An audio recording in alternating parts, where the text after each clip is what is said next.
Welcome to a special feature of Amongst Romans, where I step outside the usual format of the podcast to share with you a story or a place that surprised me, inspired me, or changed the way I see Italy. I hope you enjoy it.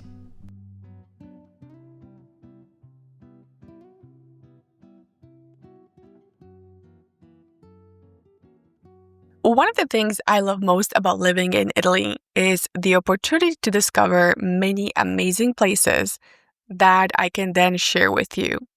One of my newest discoveries is Ravenna.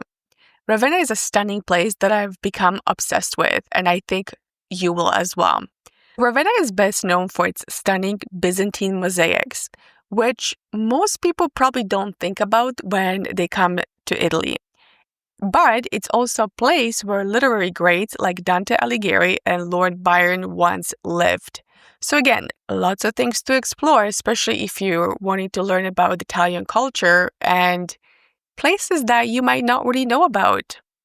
It's also a place where the past and the present meet, and I mean that quite literally. I'm not just talking about the art and the architecture, but also about how the city is thinking about its future. I was recently invited to Ravenna to experience its tourism offerings as part of the Footprints project. It's an initiative that focuses on sustainable approach to tourism, and it tries to encourage visitors to slow down, travel mindfully, and connect with the city's natural and cultural heritage. So if you're tired of feeling like a sardine and pushing your way through the crowds of Italy's most popular cities, then you're ready to experience something different. And I think Ravenna is that place. So in this episode, I'll share with you my impressions of Ravenna, what you can explore there, and why you should add it to your next Italian itinerary. So where is Ravenna? Ravenna is in the Emilia-Romagna region of Italy. So if you go along the Adriatic coast, it's just north of Rimini. When you look at Italy in itself, it's sort of northeast of Florence. So it's really along the coast, but on the eastern side. Now let's talk about its history because it's also quite fascinating. And if you're like me, you love history, this is the part that I really like about Ravenna. So Ravenna started as a Roman naval base, as many cities did in Italy. It was nothing fancy, just a port town in the marshes where the Po River meets the Adriatic Sea. It was an advantageous spot, so the Romans, of course, built it up. Then, in 402 AD, everything changed. So Ravenna became the center of power after the Western Roman Empire moved its capital from Milan to Ravenna. For a brief moment, this swampy town was the most important place in the Western world.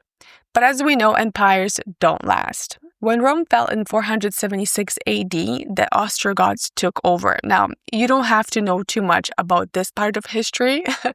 All you have to know is that the Ostrogoths were Germanic people. They were a branch of the larger Goths, and they originated from the region north of the Black Sea after migrating from Scandinavia. So their king, Theoretic, made Ravenna his capital as well. He built churches and monuments, blending Roman tradition with his own Gothic style. The Ostrogoths established the Kingdom of Italy after the fall of the Roman Empire, so again, Ravenna played a big part in that. After the Ostrogoths came the Byzantines. So in 540 AD, Emperor Justinian conquered the city and turned it eventually into the western jewel of his empire. So for the next 2 centuries, Ravenna was Constantinople's sister city. It was a place of the east planted in Italian soil. So think of it as everybody coming in from Constantinople to Ravenna, bringing with them their skills, their crafts, and their style, which again brings us to the Byzantine mosaics that Ravenna is known for. So Byzantine emperors, they put a lot of money into these churches. They brought artists from Constantinople to decorate the walls and ceilings with these glitter mosaics, which was the style used in that part of the world. And let me tell you, these artists absolutely understood the assignment. They used millions of tiny glass and stone tiles to create intricate scenes of biblical stories, but also imperial portraits and symbolic imagery. Think of it as Byzantine version of propaganda and a way to control the masses. They wanted visitors to feel like they have stepped into heaven itself. And let me tell you, after 1,500 years later, they still look amazing. I definitely didn't expect these mosaics to be so vivid and absolutely stunning. And the details are so intricate that you really think they were painted rather than assembled from little pieces. If you add in the architectural elements, the columns, the vast spaces, you have really a jaw-dropping experience. It was incredible to just walk into these places, and honestly, it was just wow. Like, you have to look up so your neck's gonna hurt a little bit, but it's so worth it. I visited the Basilica of San Vitale and the Gala Palacida Mausoleum, which is right outside. Those have some of the oldest mosaics. I also went to the Basilica of San Apollinare in Classe, which is just outside the city. It's really hard to decide which one's my favorite because they were all spectacular. I'm telling you, if I didn't know how old these mosaics were, I would have thought they were done in the last few decades or so. They're definitely a must-see. So Ravenna kept the tradition alive, and there are many places today that you can take a workshop and do your own mosaics. I did one of these workshops, and honestly, it was surprisingly very relaxing. I thought it would be stressful to put the small pieces together, but it was actually easier than I imagined, and I quite enjoyed it. Mind you, I wasn't working on a huge mosaic, so I was going to go on the ceiling of a massive church, but it's still the experience that matters. So there's different places to explore the mosaics in Ravenna, but if you're planning on visiting before January 18, 2026, you can take advantage of the numerous exhibitions, installations, and workshops set up across the city during that time. There's an event called the Biennial of Contemporary Mosaics. It's an annual event celebrating Ravenna's long-standing artistic heritage. So this event takes place every year, usually the second week of October. I will leave a link to my post with more information about the event so you can check it out. Now, if you're a literary enthusiast or simply like to visit cool places, you'll also love Ravenna. It was home to two very famous writers that you are probably familiar with. One was Dante Alighieri. He's known as Italy's most famous writer and the father of the Italian language. He also wrote the Divine Comedy. The other was Lord Byron. Byron was an English poet and London's hedonistic bad boy who lived here with his lover and her husband. Yep, you heard that right. So there's two different men, two different stories, one city. Let's start with Dante Alighieri. Dante was exiled from his native Florence in 1302 for political reasons, and he ended up wandering all over Italy for years before he found his peace in Ravenna. It was here that he finished the Paradiso part of the Divine Comedy, which is one of his most famous works, and he died here in 1321. So today you can actually visit his grave. You can go to the church he visited, and there was the mass when he died. There are also many other places that he frequented. There's also many bars. There's museums. There is actually a Dante zone, which you can explore. The city really embraced Dante as their most famous visitor. Florence has asked many times over the centuries for his remains to be returned back to Florence, but people in Ravenna said no. So he still remains here in Ravenna. Now, centuries later, Lord Byron was fleeing scandal in London and found freedom here in Italy. He lived in the Palazzo Guiccioli with his lover Teresa. Teresa was married to her husband, who was also living here, and they actually met. Lord Byron and Teresa met at a party in Venice. Lord Byron followed Teresa and her husband back to Ravenna and ended up moving in with them. So, strange situation, but I guess, again, he had a very complicated and very interesting life. So, While he was living here, he created some of his best works in these rooms. Again, there's a lot of history and influence that he experienced living here. Byron was also influenced by Teresa's family and got involved in what was the 19th century movement for Italian independence. So apparently, that's when Teresa's husband drew the line, because Byron was involved in this movement and he was trying to be a revolutionary, and he said, no, you gotta get out. So Byron went on to fight for Greek independence in Greece, and that's when he died. He was only 36. When you think about it, how much story there is in his life, he died pretty young. Today, you can visit the Byron Museum, and it's really a fascinating place to explore. Even if you don't like museums, you might like this one because it's very interactive. A lot of the items in the museum were collected by Teresa. She has a lot of mementos, a lot of his personal belongings. She even has his skin flakes. It's really kind of gross when you think about it. I guess he was sick and got burnt or something, and like he had, I don't know, his skin. You know, when you get sunburned, your skin kind of peels. So she saved those. It's very bizarre, but yeah, they're there. You can see them on display. There is his, works. There is some personal items. And in every room that you go into, you can trigger various narrations. So in one room, you can put in these slides in this projector, and each slide tells a different story. In a different room, you can pull feathers out of little jars. Each feather represents a different story and chapter of Byron's life. So it's quite interesting. There's also a section on the movement for the Italian independence, and you can learn about it as well. So it's a very interesting museum that I think most people would not expect to see in Italy. There's also a restaurant called Lord Byron, which is also worth visiting. It's on the same grounds as the museum, just underneath the building. So if you're there and you want to check it out, I think it's a great end to your visit at the Byron Museum. One of my favorite experiences in Ravenna was the walking audio tour that lets you discover Ravenna through the eyes of both Dante and Byron. You get to set up these wireless headphones and you wander the streets that both Byron and Dante did as you listen to their stories. There's a guide with you to show you the way, so you're not just stumbling by yourself. But the experience is purely audio-visual. So audio is set up like an interview with each writer, where there's a person asking them questions and they kind of go into their stories.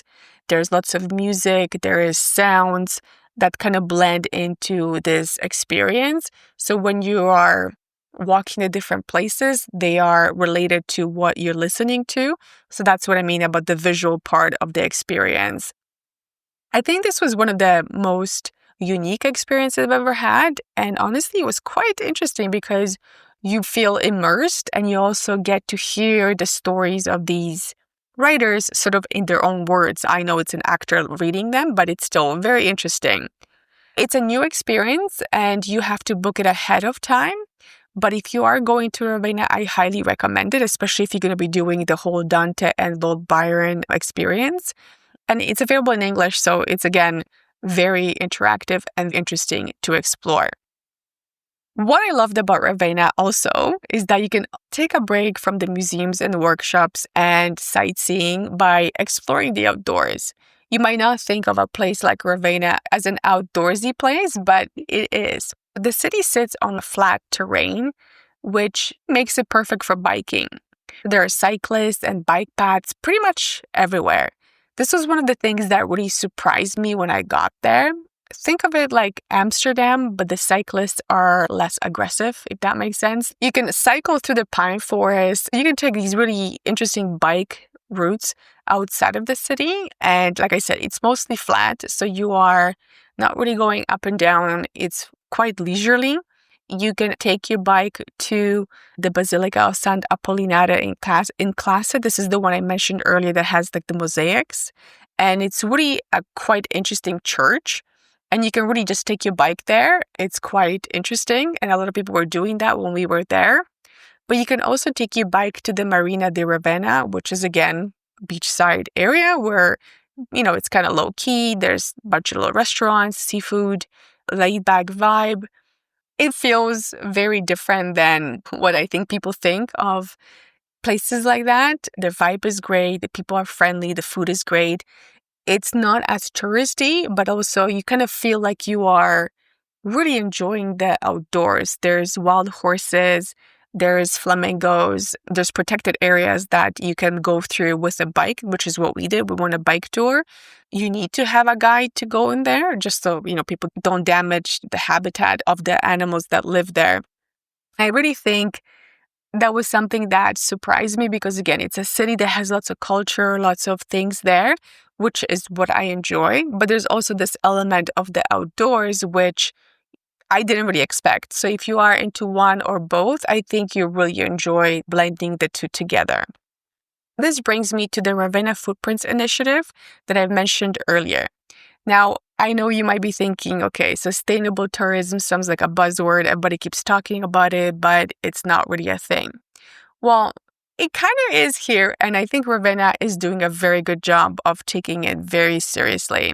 So the initiative is about working with local partners and the community to develop an integrated tourism system that blends both the sustainable components and still maintains authenticity.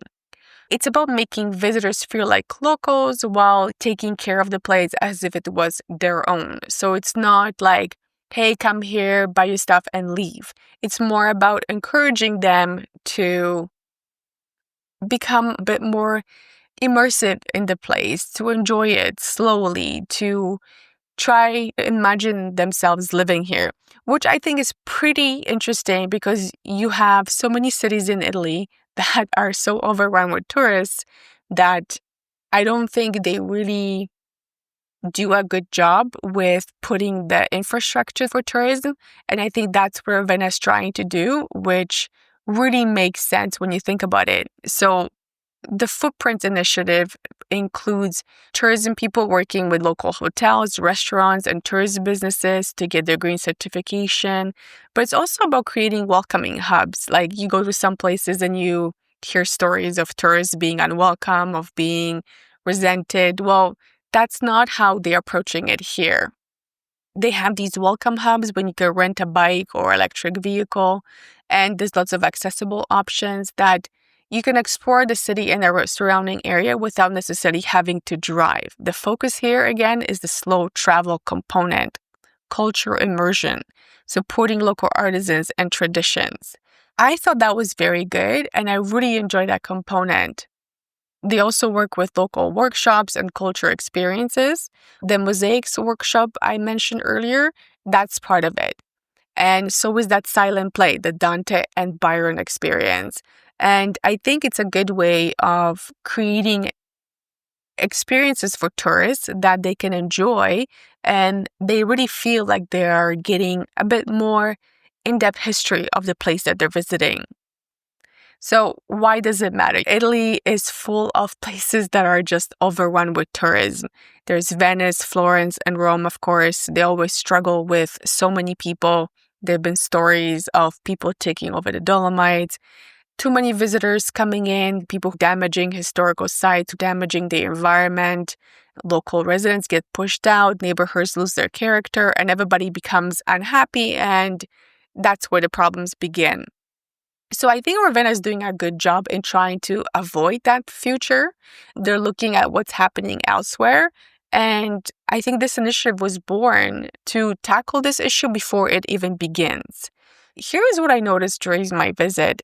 None of this feels forced or preachy. You're not being lectured about your carbon footprint. You're not being told what to do or what not to do. You're giving options that make sense. You want to rent a bike? There's a hub right outside the train station when you arrive in Ravenna where you can go and rent a bike. You want to stay somewhere that sources local food and uses renewable energy? You can also find it there. You want to support local artisans? Take a workshop or buy directly from their studios. Honestly, it makes the experience so much better.